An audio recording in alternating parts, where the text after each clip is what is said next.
ఓం నమో నారాయణాయ. శ్రీమతే రామానుజాయ నమః. శ్రీమన్నారాయణ చరణం శరణం ప్రపద్య. అందరికీ నమస్కారం అండి. మనకు పరమ పవిత్రమైన భాద్రపద మాసంలో ఇప్పుడు ఆల్రెడీ మనము గణేష నవరాత్రులను జరుపుకుంటున్నాము. అందులో అష్టమి అనేది చాలా ప్రత్యేకమైనది. ఈ భాద్రపద మాసంలో అష్టమి శ్రీకృష్ణ పరమాత్మ పూజకు ఉత్కృష్టమైన రోజుగా చెప్తారట. ఎందుకు అంటే రాధాదేవి అవతరించిన రోజు భాద్రపద అష్టమి. కృష్ణాష్టమి ఏమో శ్రావణ మాసంలో కృష్ణాష్టమి వచ్చిన తర్వాత భాద్రపద మాసంలో రాధాదేవి అవతరించిన రోజు కాబట్టి రాధాష్టమి అని దీనికి పేరు. మరి రాధాకృష్ణులను పూజించాలి.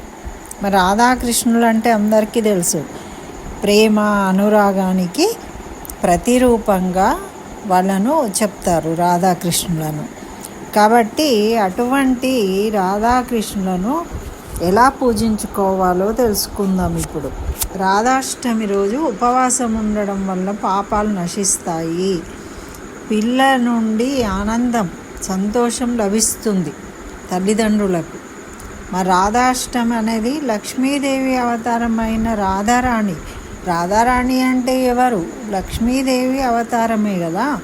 కాబట్టి ఆమె జన్మదినాన్ని పురస్కరించుకొని జరుపుకునే ఈ పరమ పవిత్రమైన రోజు మన దగ్గర తెలుగు రాష్ట్రాల్లో తక్కువగా ఉంటుంది, కానీ అటు ఉత్తర భారతంలో చాలా గొప్పగా నిర్వహిస్తారు ఈ పండుగను.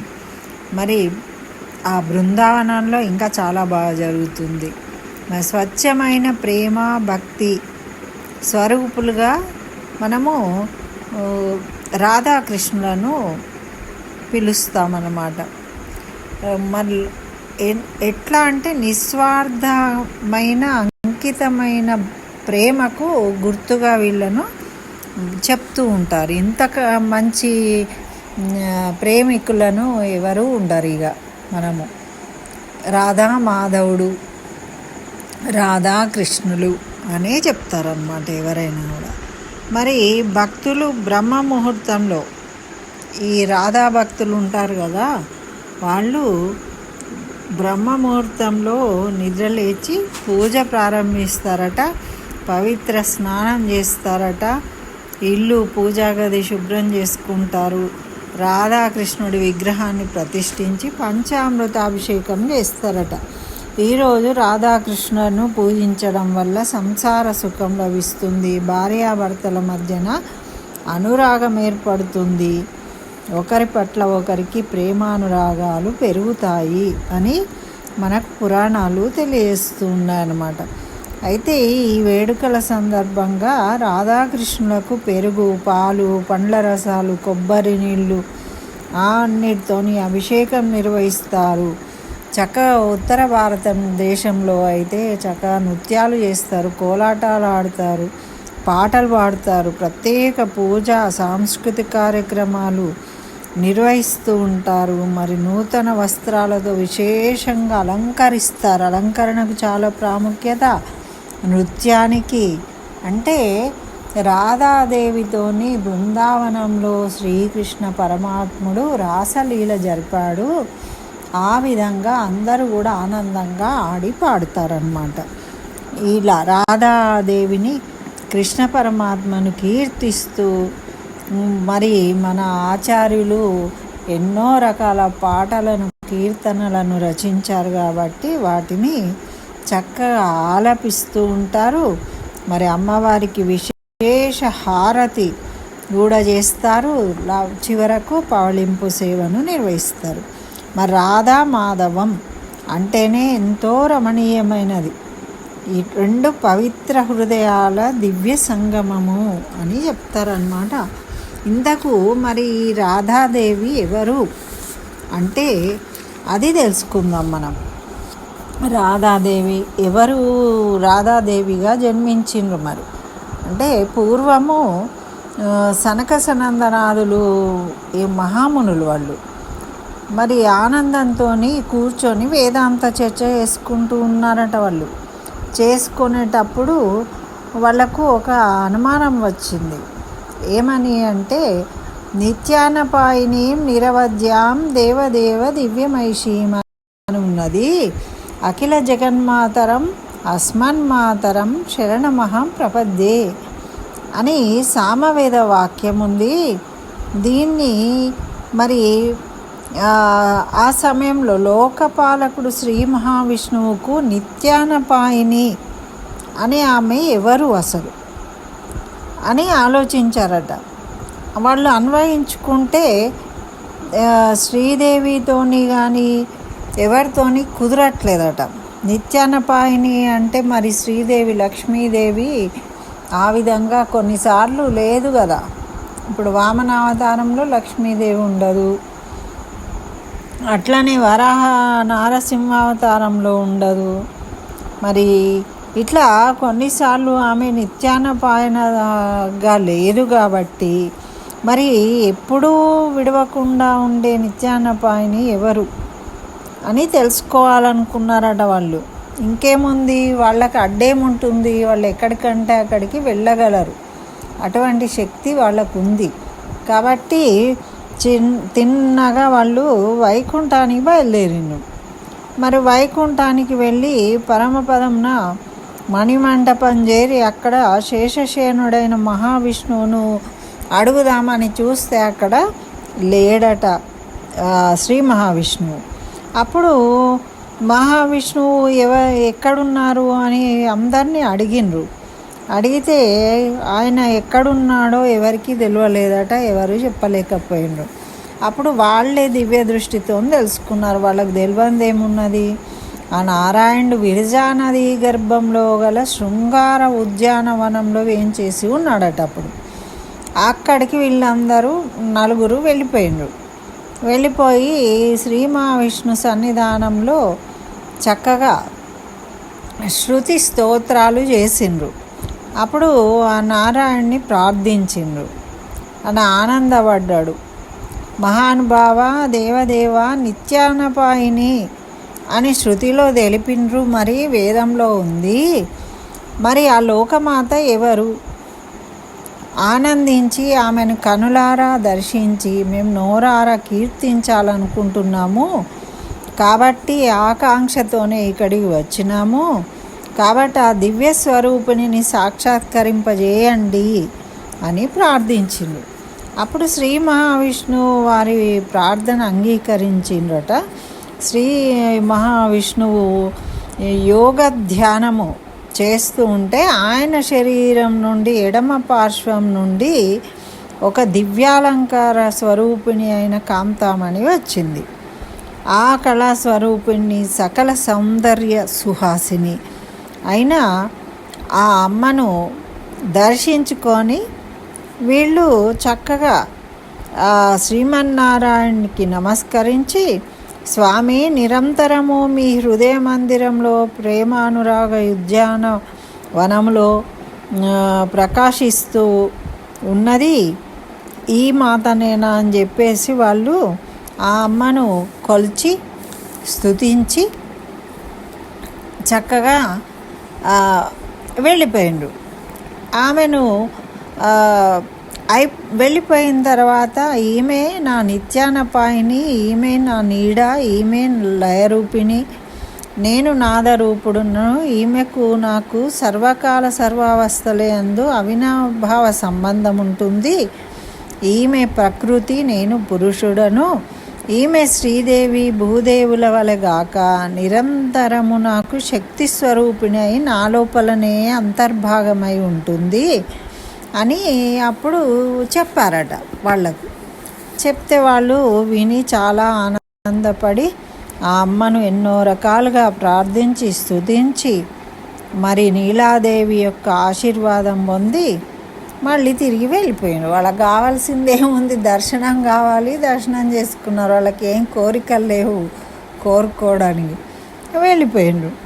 ఆయన వెళ్ళిపోయినాక నీలాదేవి అలా వచ్చింది కాబట్టి అప్పుడు నీలాదేవి అడిగిందట, స్వామి ఎందుకు నన్ను మీరు పిలిపించిండ్రు ఇట్లా అని అంటే నీల స్వామిని చక్కగా అడిగేసరికి ఆ స్వామి నేను నిరంతరము నీ హృదయ కుహరంలో ఉంటాను కదా, మరి నాకేమీ తెలియదు, మిమ్మల్ని నేను ఎప్పుడూ దర్శించుకునే అవకాశం లేదు, నాకు ఒక కోరిక ఉన్నది, మీరు వటపత్రశాయిగా ఉన్నప్పుడు ఆ ముద్దు మోమును అవతారాన్ని నేను ముద్దాడాలి, హత్తుకోవాలి అని నాకు కోరిక కలుగుతూ ఉన్నది అని కోరింది నీలాదేవి.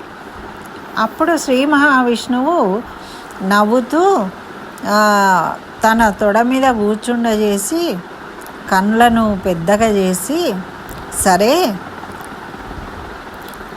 ఆ క్షీరసాగరంలో నేను ఒక శిశువుగా మర్రి ఆకు మీద బాలకుడై వరుండి ఉంటాను కదా, కుడికాలు బొటన వేలు నోటిలో పెట్టుకొని ఉంటాను, ఒక దివ్యాలంకార శోభితడు దివ్యమూర్తి అగుపిస్తాడు, మరి నీల ఆ బాలకుని అందచందములు చూస్తూ బాహ్య ప్రపంచాన్ని మర్చిపోయిందట చూపిస్తేనే.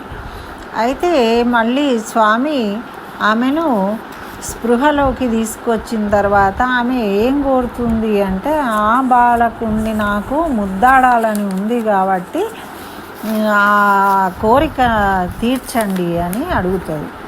అడిగితే సరే నువ్వు భూలోకంలో జన్మించి ఆ కోరికను తీర్చుకుందువు కానీ అని చెప్తాడు, వరమిస్తాడనమాట. ఆ విధంగా నీలాదేవి యదునందనుడు యదువ్రజంలో యదువ్రజం ఉంది, ఆ పురంలో యదునందనుడనే యాదవరాజు ఉన్నాడు. ఆయన మహాధర్మాత్ముడు, సత్యసంధుడు, పరాక్రమవంతుడు, ప్రజలను ఏ బాధలు లేక కన్నబిడ్డల్లాగా చూసుకుంటూ ఉన్నాడు. అయితే రాజ్యంలో కరువు కాటకాలు లేక ప్రజలు ఆనందంగా ఉన్నారు, భోగభాగ్యాలతో విరాజిల్లుతున్నారు. కానీ ఎంత సంపద ఉన్నా సంతానం లేనందున అతని భార్య సునంద చాలా దిగులుతో ఉండేదన్నమాట. అప్పుడు వాళ్ళ కులగురువైన గర్గాచార్యులు యాదవులకు కులగురువు. ఇది గర్గ సంహితలోనే ఉంటుంది ఈ కథ. దేవి రాధారాణి యొక్క జన్మ వృత్తాంతం గర్గ సంహిత అనే దాంట్లో ఉంటుందన్నమాట. అయితే అప్పుడు ఆ గర్గుడు లోకమాత అయిన శ్రీ మహావైష్ణవిని ప్రార్థించండి అని సునందకు పంచ సంస్కారాలు గావించి ఆమెకు అష్టాక్షరి మంత్రాన్ని ఉపదేశించి మరి నియమాలు అన్నీ చెప్పిండట. చెప్తే ఆమె 40 రోజులు ఏకభుక్తం అంటే ఒకటే పూట భోజనం చేస్తూ జపిస్తూ అట్లా చేసింది ఆయన చెప్పినట్టుగా. ఆ 40 రోజులు అయిన తర్వాత దాన్ని ఉద్యాపన చేసుకున్నారు. 10,000 మంది బ్రాహ్మణులకు అన్నదానం చేసిండ్రట. లోకమాతను 1,00,000 మల్లెపూలతో 1,00,000 కమలాలతో పూజించారు. పూజించి ఏం కోరుకున్నారు అంటే, సరస సౌందర్య సౌకుమార్య నిరంతరము శ్రీమన్నారాయణి చరణ కమలాలు సేవించేటటువంటి కన్యామణిని ప్రసాదించమని కోరుకున్నారు వాళ్ళు. చూడండి, అంటే శ్రీమన్నారాయణి యందు భక్తి కలిగిన వాళ్ళు కావాలి ఆ కుమార్తెగా అని కోరుకున్నారు వాళ్ళు. అయితే అప్పుడు వాళ్లకు ఆ వరం ఇచ్చింది అమ్మ శ్రీ మహాలక్ష్మి. అయితే కొంతకాలానికి సునంద గర్భం దాల్చా శిశువును జన్మించింది అని ఒక కథ ఉన్నదండి. ఈమె అయోనిజలాగా ఒక కమలంలో అవతరించింది అని కూడా ఒక కథ ఉంది. అయితే అది అంటే కొన్ని మన్వంతరాల తేడాతో ఉంటుంది అని కొంతమంది అంటారు. ఏది ఏమైనప్పటికీ ఆమె నీలాదేవి నిత్యానపాయినిగా శ్రీమన్నారాయణలో అంతర్భాగమై ఉన్న నీలాదేవి ఈ విధంగా రాధారాణిలాగా జన్మించింది యదునందడికి. ఆ పాపకు రాధ అని పేరు పెట్టుకున్నారు వీళ్ళు. ఈమె చక్కగా చాలా అందంగా ఉంటుంది. మరి రాధకు 3 సంవత్సరాలు వచ్చినాయి. చక్కని మాటలు, కనువిందుగా ఆటలు, వాళ్ళు చూసి మురిసిపోతూ ఉన్నారట.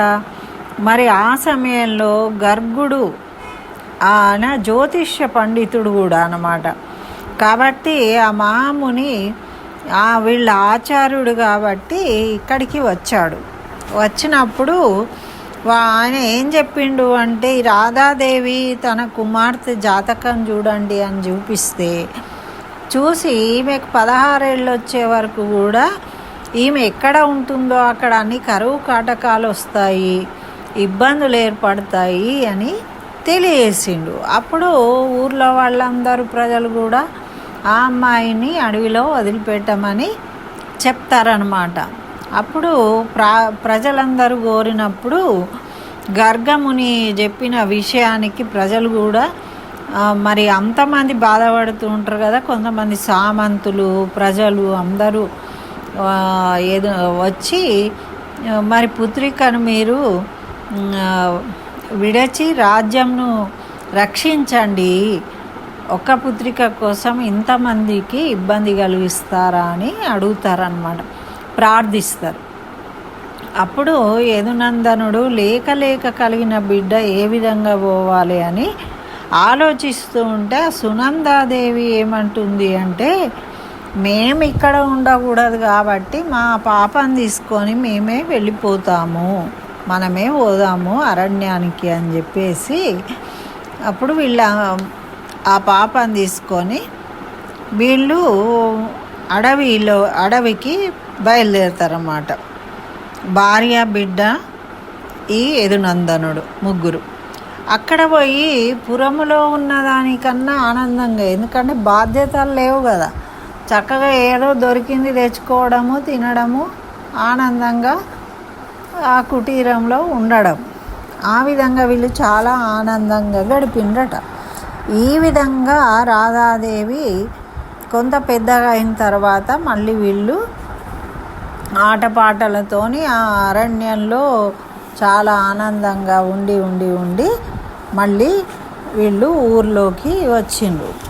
వచ్చిన తర్వాత కూడా ఆమె ముందు నుంచి కృష్ణ భక్తురాలు, కృష్ణుణ్ణి చూడాలనే కదా మరి ఆమె కోరిక, కృష్ణుణ్ణి ఆరాధించాలి ఆ పాలకుడిలాగా అని. అప్పుడు ఈ యశోదానందనులకు కృష్ణయ్య జన్మించాడు కదా, అక్కడికి వెళ్ళి రేపల్లెకి వెళ్ళి ఆ కృష్ణయ్యను చూసి చక్కగా ఎత్తుకొని ముద్దాడి ఆమె తయారు చేసేదట. యశోదమ్మ వీళ్ళు కూడా చాలా ఆనందపడేవాళ్ళట ఆమె చక్కగా తయారు చేయడం చూసి. అయితే ఈమె అత్త ఉంటుంది గంగమ్మ అని. ఆ గంగమ్మ ఏం చేసేది అంటే, ఈమె ఆ పనులు ఇంట్లో చేయకుండా వెళ్ళిపోతుంది అని అనుకునేది. మరి ఈ రాధనే మురళి తయారు చేసి ఇచ్చింది కృష్ణయ్యకు. ఈ రాధనే నెమలి పింఛం పెట్టేది కొండి వేసి. అలా చక్కగా వీళ్ళు కలిసిమెలిసి ఆడుకుంటూ పాడుకుంటూ ఉండేవాళ్ళనమాట.